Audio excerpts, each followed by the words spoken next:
Right, yes, hello. Welcome back to Free Final Discovery. I'm here with Tom and Kate Bush. The Sensual World, 1989. So, Tom, tell me, what was your familiarity with Kate Bush before listening to this album again? Very, very familiar. Yeah. Particularly her debut album, The Kick Inside, and her 1985 magnum opus, Hounds of Love. But I also knew Lionheart, which I'm not that keen on, but I haven't heard in years. Never Forever, which I do really like. The Dreaming, which I like, but I think is a bit overrated. And The Sensual World. Indeed. But again, much like Lionheart, wasn't keen on it, so never went back. Until today. Yeah. So, yeah. So I know Kate Bush, but I've only really heard the songs everyone knows, like Running Down That Hill, Cloud Busting, Wuthering Heights, Babushka, the list goes on. This woman's work. Yeah, I did know this woman's work from beforehand, but this is the first time that she has appeared to me in vinyl, and I'm quite grateful that it was for free, because that's a great way to just jump into some vinyl. But you know that, you've been here for about, 30 weeks it'll be by this point, so you know the drill. Let's get down to it. So Tom, we listened to this together, right here on this little collection. Yes. The album plays perfectly, even though there's some slight little markings, blemishes around the side of it, the casual wear and tear. As you know, we've had albums a lot worse on the channel. So, Just as produced by Kate. Yeah.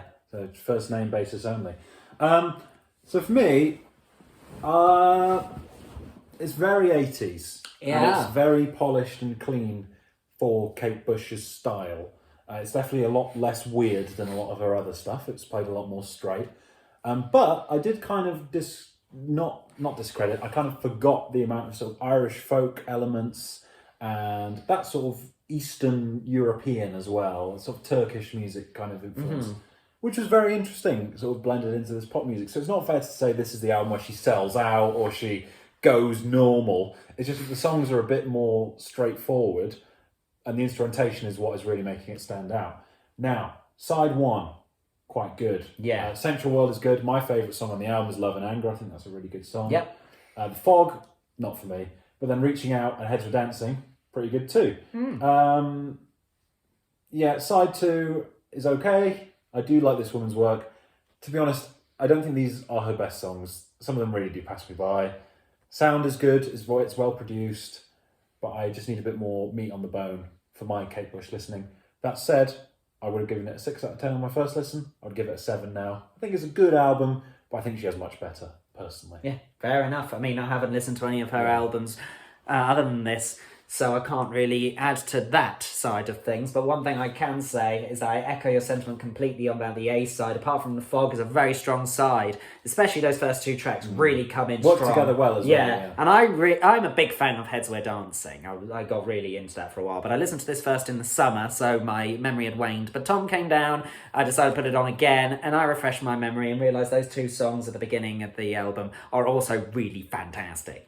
The B-side, though, is a bit more forgettable. I don't really remember any of those ones, apart from this woman's work, but that's because I knew it already. And it's a nice ballad to end the album. Yeah, and after some of the heavy hitters on the A side, yeah. it is quite nice that it mellowed down a little bit thereafter.